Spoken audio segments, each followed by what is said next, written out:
And I've simply entitled this, Loving While Defending. And I think probably most people are thinking we ought to love the person that we are defending the truth claims to, but that's really not what I'm talking about. I'm talking about loving God while defending. And for those who have been in apologetics for any length of time, one of the things that gives me some stress is the attitude with which apologists often engage in their craft. I watch them if they're debating in a university campus, and there often seems to be really kind of a lack of should I even say godliness about the way they go about the task. And those of you who are familiar, and I'm sure many of you are, with the writing of C.S. Lewis, but in his book, The Great Divorce, there's a great discourse that's going on between the spirit and the ghost. And at one point, Lewis has the spirit speak. There have been men before now who got so interested in proving the existence of God that they came to care nothing for God himself. And I would just say it is a very clear and present danger to all of us. And I think it's not just true of apologists. I've also seen it very evident in pastors. So it's not restricted to, but we're speaking to apologists here. And so what I'm going to look at are some of the things that I think we need to give attention to that will help us to maintain our right focus when we are defending the truth claims of Christ. That is not my first task. My first commitment is to love God. And to love God in the way I carry on with the task of defending his name. And I begin by thinking about wisdom and its importance. That is the wisdom from above. And in the wisdom is necessary for, I think, loving God well as serving men well. Proverbs 9:10 says, "The fear of the Lord is the beginning of wisdom, and the knowledge of the Holy One is insight." The James 3 text, which is in the context where James is speaking, he's talking about teaching. When he says, "But the wisdom from above is first pure, then peaceable, gentle, open to reason, full of mercy and good fruits, impartial and sincere." And he's speaking to those who are teaching. Remember, he starts off the chapter by saying that, in a sense, I'm paraphrasing now, that, you want to be a teacher?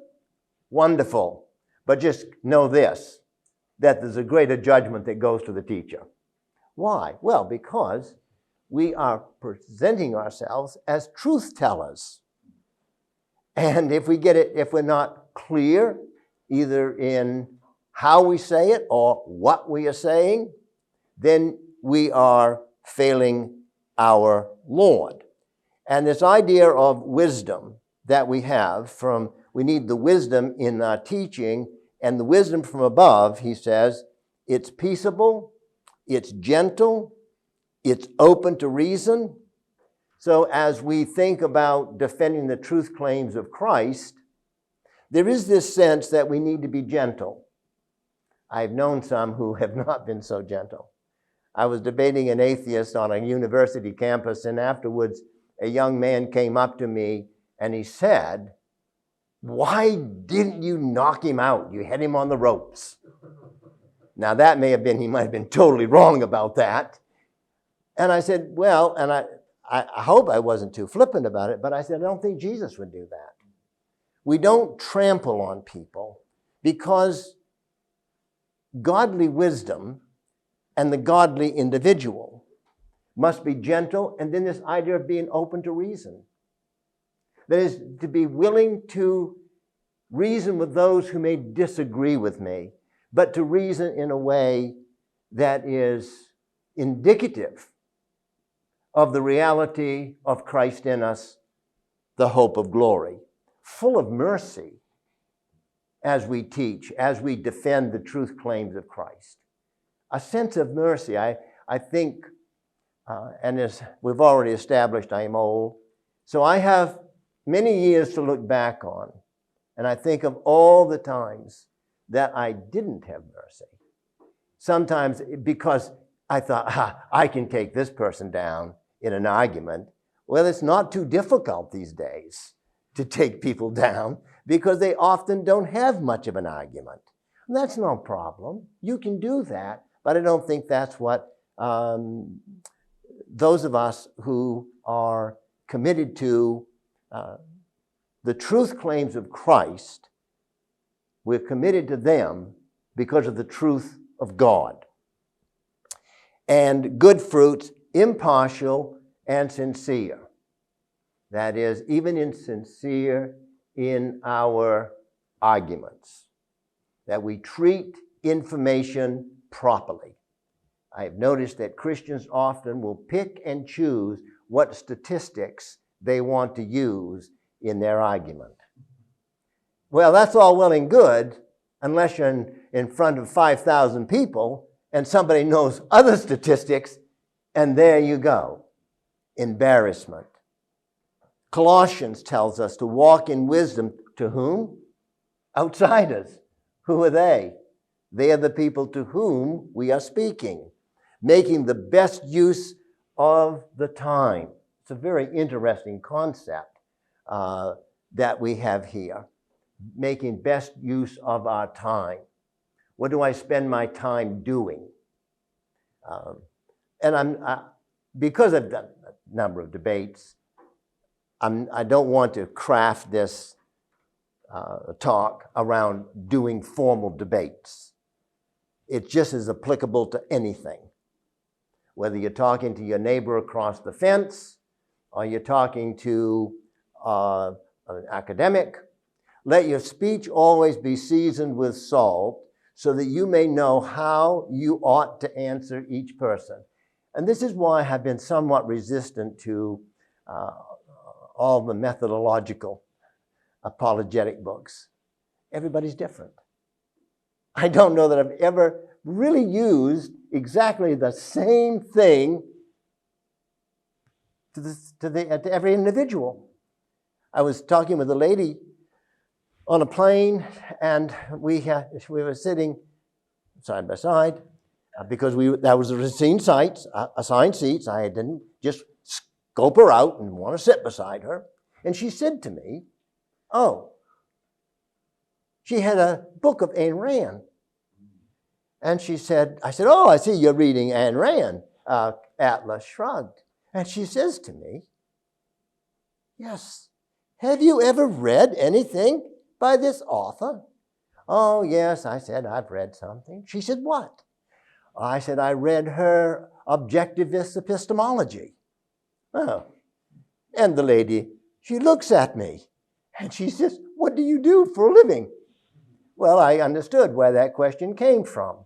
And I'm not ashamed that I teach philosophy and that I'm a Christian and I teach philosophy in a seminary. But you know, when you tell somebody that, you're afraid they're going to push the call button and ask the flight attendant, "Could I please change my seat?" Because who wants to be caught on a flight of 8 or 9 hours with a kook sitting beside me? But she says, "Oh, I'm so glad you're sitting beside me because I've got so many questions." It was at that moment that I pushed the call button. But you know, we were having this discussion, and she was a 4th or 5th generation Mormon who had left Mormon and she was in the New Age movement. And as we try to talk about things, of course, talking with such people with that ideology is more like trying to make Jell-O stick to the wall than anything else, because they're slippery, they're all over the place. And no way could I really get to, as I say, get to her. And I'm just sitting there thinking and praying, Lord, what do I say now? And I turned to her because she had been saying, you know the route. Oh, I just think you shouldn't bother another person about your beliefs, about what's right and what's wrong. You ought to just leave everybody alone and let them live with their own right and wrongness. Oh, so what am I going to do? She's already told me she doesn't want to listen to me. So I said, I don't know why I said this, but I'm pointing out that I've never said this before. After this time, I asked her, did she have any grandchildren? Now, I will tell you, that's risky these days. If anybody's got a cell phone, you are now going to have to watch, I don't know how many hours of the most brilliant children in the universe, okay, with all the glowing comments that come with each picture. And you can't, you want to keep up appearances. So I said, well, this is marvelous. I said, how is it going? She said, it's not going very well. I said, that's interesting. Why? Well, she said, my daughter does not know how to raise her children properly. I said, She said, so I go over 2 or 3 times a week, and I'm trying to train my grandchildren about right and wrong. Yeah, you get the point, right? And I said to this lady, I said, you've got me somewhat confused. I said, simply a few minutes ago, you were saying we shouldn't be doing this sort of thing. You shouldn't be going over to your grandchildren and telling them that you know what's right for them. And there was a long pause. And then she said this, of which I've never forgotten. She said, I can't have it both ways, can I? I can't have it both ways. So I had touched her in an area, not logic, but an area of her affections. What was more important to her of those 2 items? Was it more important to stay with her so-called ideology, or was it more important to her that her grandchildren would be raised properly? And I remember leaving as we were walking down the jet bridge, and I guess that's what we call it. And she said, how long are you going to be in Amsterdam? I would like to have you come home and talk with my husband. Well, unfortunately, I had to get off. I had another flight to take. But this idea of knowing how to answer each person. Have no preconceived notions of what you're going to say or what you're going to hear. Oh, this person comes from this place, so I bet they're that. Now, when I lectured, and still do, but back in the early 90s, when I lectured in many universities in Eastern Europe, I could pretty much know that the people who would be hearing me were probably either unbelievers or actually atheists. So I didn't have to go into conversation with them. But when I'm meeting people along the way, I don't know what they're, and I don't know what works with them. I don't know what will be something that I say that just catches it. So I've never asked a person with whom I was speaking, when I didn't know what else to say, do you have any grandchildren? No, of course not. It was at one time, and it, as I would say, it worked. But I didn't know it would when I asked it. And I think this is where we begin to depend on the Spirit of God to give leadership in what we are doing. That's why I say I think there's a danger of methodological dependence. I'm not saying there's no value in it. I'm only saying don't get tied too tightly to it. Be able to engage in conversation because you love God, you love humanity. I learned that from someone else by the name of Francis Schaeffer. Human wisdom is no match for the complexities of this life. Life is very complex. It doesn't usually retreat in a particular argument. Sometimes it does. And complex life require thinking things through and not having simple answers. Again, Schaeffer would always say that we give honest answers to honest questions. Read humanity from our theology and not from our culture. I don't like people, if they find out that I'm a Christian, assume that I must believe this or that. Oh, so you're a Baptist. I guess you must be a teetotaler. Well, I am, but it's not because I'm a Baptist. Or, you're a Baptist. I bet you don't go to dances. No, I don't go to dances. But it's not because I'm a Baptist, it's because I'm too old. And if you ever see me play tennis, you would realize why I would not go to dances. So I think we read humanity from our theology. As Christians, we should best know humanity.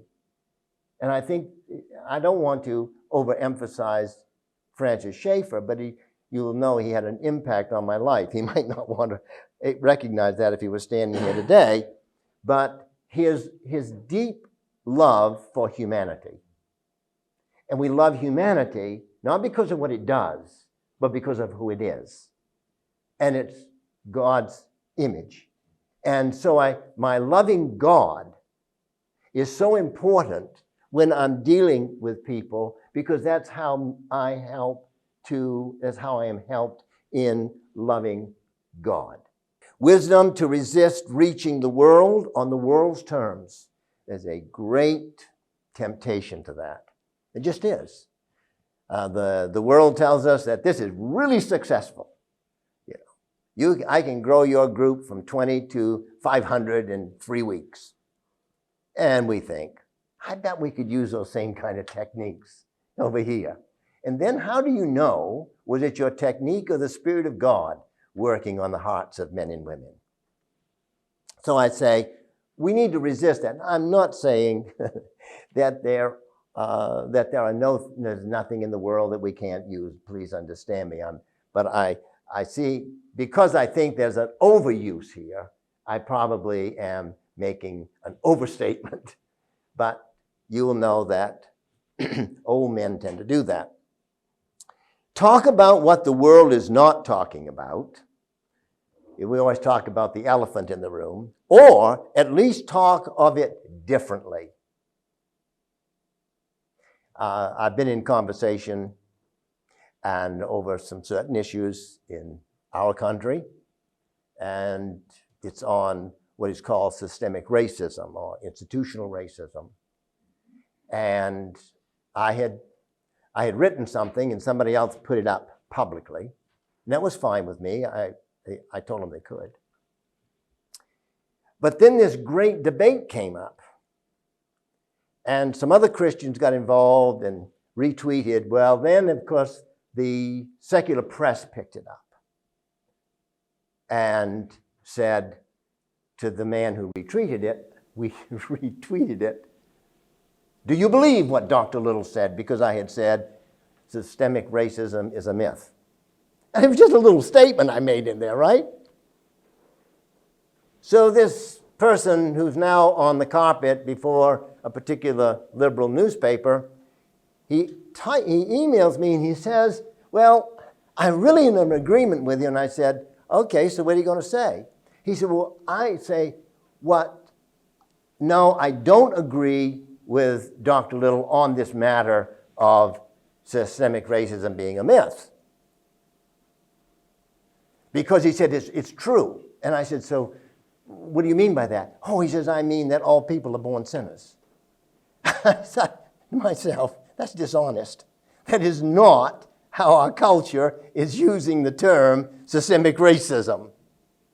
So we need to really be, if we're going to talk about these things, we need to talk about them in Christian categories, not in the world's categories. The idea of equality and equity, these two things that are, now we no longer talk about equality, we talk about equity.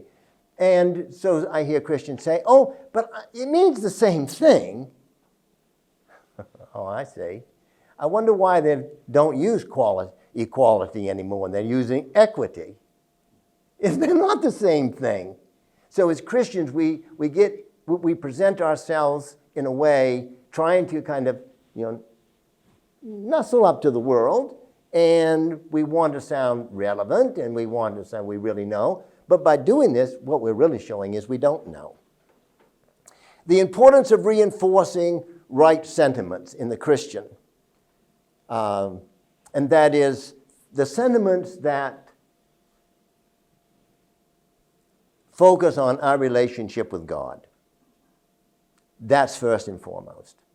I'm not called first and foremost to be a pastor or an apologist.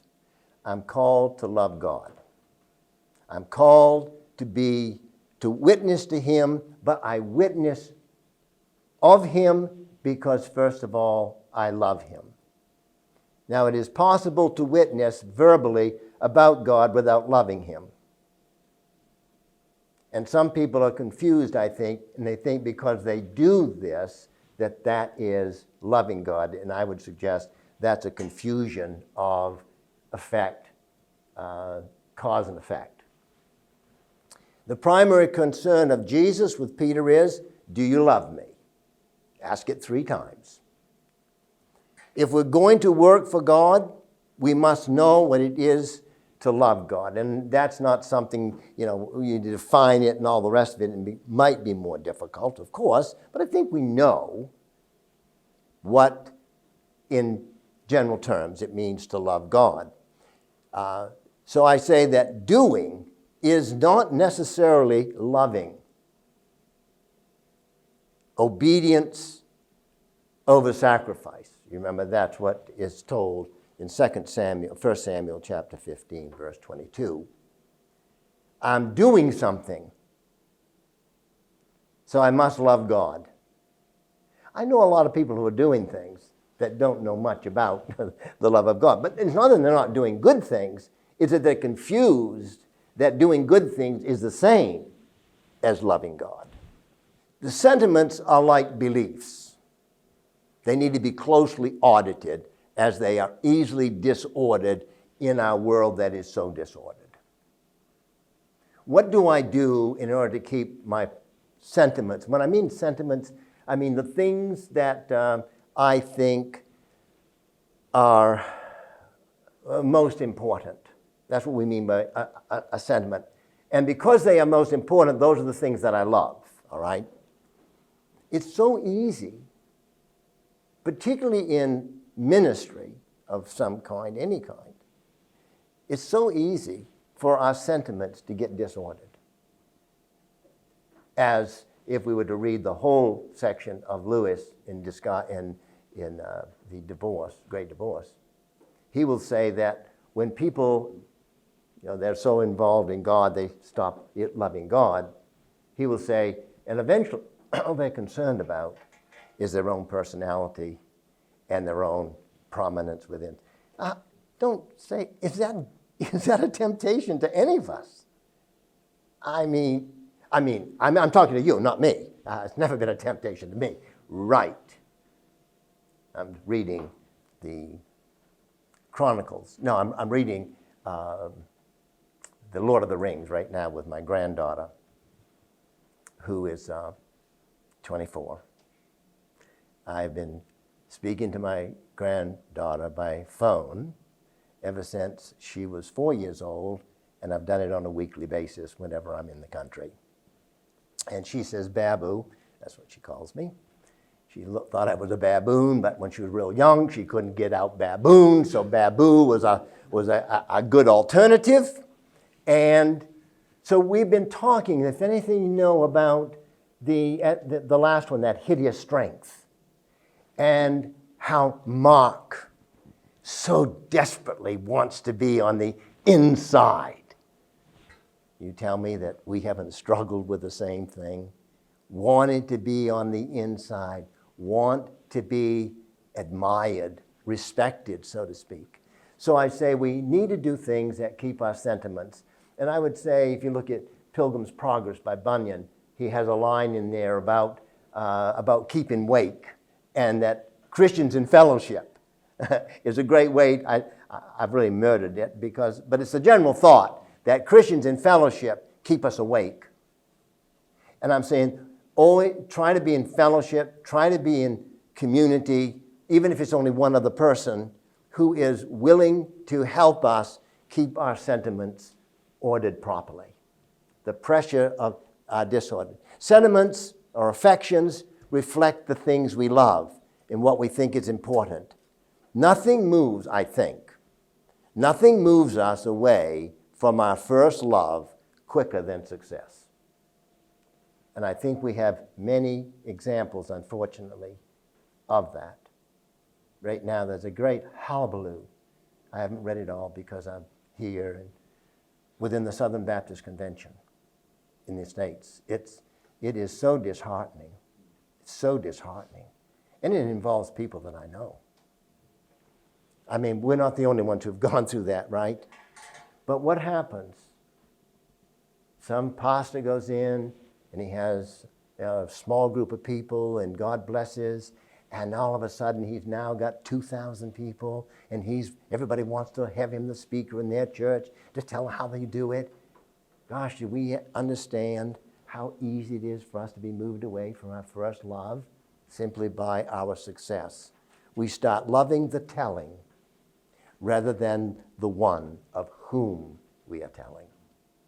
I kind of adapted that from Augustine.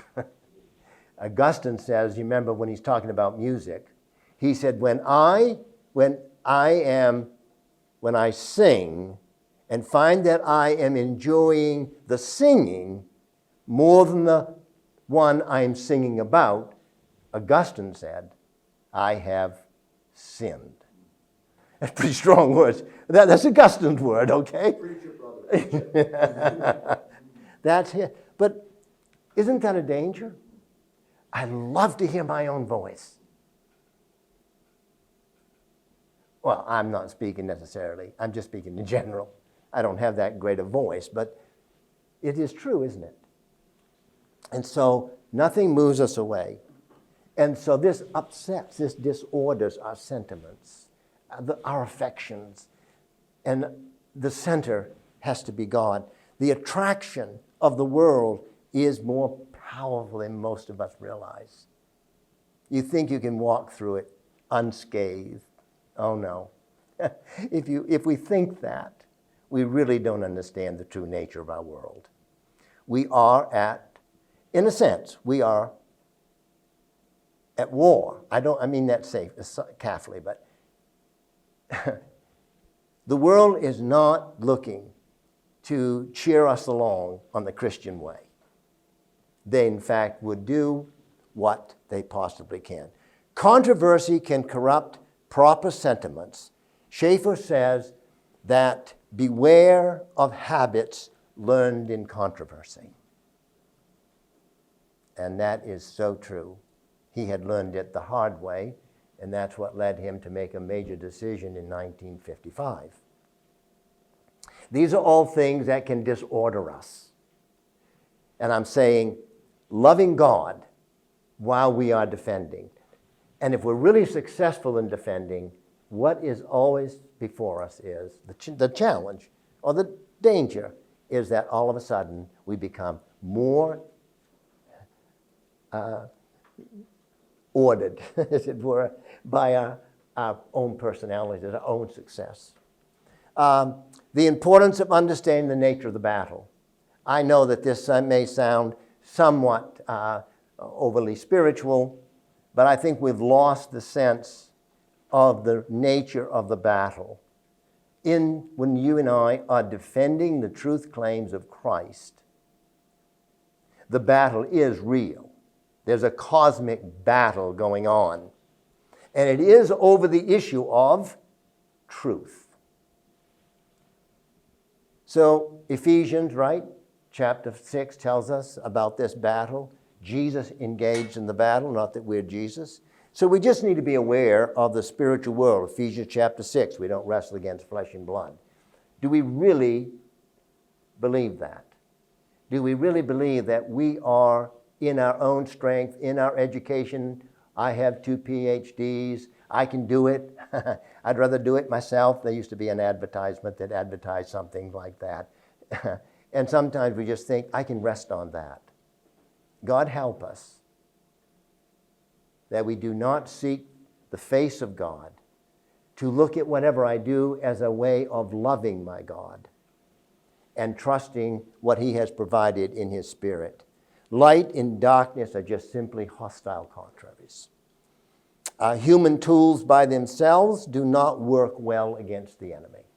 I'm not saying we can't use them. And, who is it? Peter Berger who said that he who dines with the devil of modernity must do so with a long-handled spoon.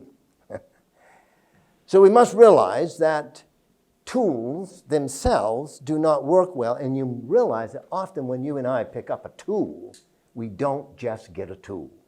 We get the entire toolbox. There's always philosophies that are woven into these tools, and we must be careful about using them because they don't work well. The importance of developing the mind. To know God's thoughts by shaping our mind. I've pondered on this idea of, well, I think I have it, Matthew chapter 22. And this is just the one place. You shall love the Lord your God with all your heart, with all your soul, with all your mind. This is the great and first commandment. It's a pretty tall order. And it's pretty encompassing, is it not?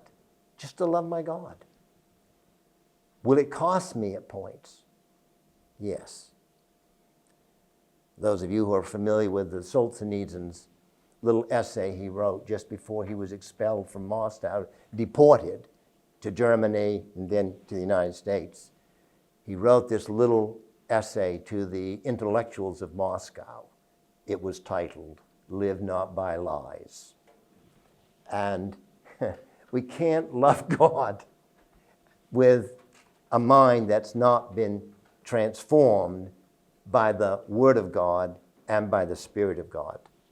With just no battle for the lies of the enemy. This is the great. So I've already spoken about, part of this involves, I think, knowing the true nature of the world.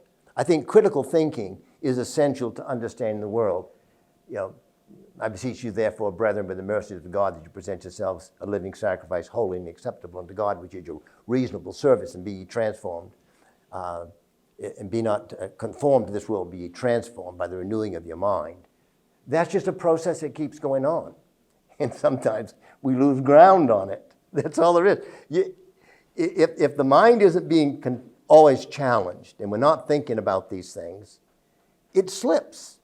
We lose ground in how we think, because the thinking of the world is often so attractive.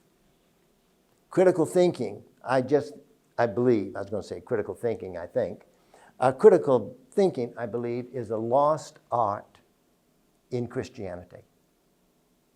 I guess I can say, well, I will just say that I was in a still very communistic country, and I was asked to teach a bunch, goodness, that sounds like grapes, a group of Christians. And what did they want me to teach on? Critical thinking.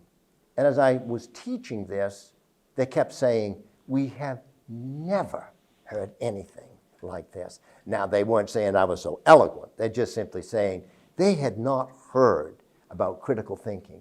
How do you challenge ideas, assumptions, etc.? Well, that's part, I think, of loving God.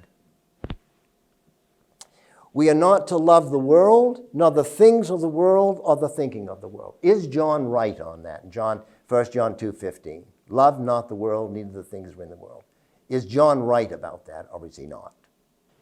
Keep the mind properly ordered, knowing how to distinguish between trivial and the essential. Philippians chapter 1, verse 10, Paul talks about that you might discern the things that are excellent. But if you look at the word, it's the things that are essential. We only have so much time, right? We only have so much money. Well, some of you. do we know how to look at life today and be able to distinguish between what is essential that must be said, what is essential that must be done, and over here, what's not essential? Doesn't mean we can't do it, but we never want to swap out the essential for the non-essential. What does Lewis say? Lewis says something about putting second place things in first place. So you see, great men before me have been saying these things. But I'm saying it's a constant battle. It's just a constant battle for us. And I think because we are apologists and we have a love for the Word of God and for the truth of God, it is still that it's easy to these things to walk away from us. Loving God is first order, which means loving His thoughts as revealed in His Word, so I can think as God. What did He say? But in your hearts, honor Christ the Lord is holy, always being prepared to make a defense. This is the text we all use in apologetics. And yet we just pick out this one little piece to make a defense. And I'm not saying that's not true, but we skip what's going on in before and after. In your hearts, honor Christ. First order thing is loving God. Always prepared, yes, yet do it in gentleness and with respect. Another thing, see, if we don't do the first, the second will not follow. Well, here we go again. Lewis, yet being dead, speaketh. And this is his, how many are familiar with this prayer of Lewis? Lewis tells us that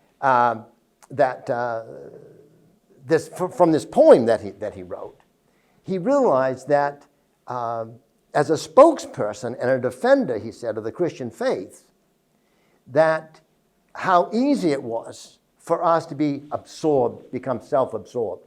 So he says, for all my lame defeats, and oh, much more, from all the victories that I seem to score, from cleverness shot forth from thy behalf, at which while angels weep, the audience laughs. From all my proofs of thy Trinity, thou who wouldst give no sign, deliver me. Now he's not saying these things are not important. Please understand. He doesn't want what I'm doing to find its first place. Then he says, thoughts are but coins. Let me not trust instead of thee their thin, worn image of thy head. From all my thoughts, even from my thoughts of thee, O thou fair silence, fall and set me free. Lord of the narrow gate and the needle's eye, take from me all my trumpetry, lest I die. Lewis.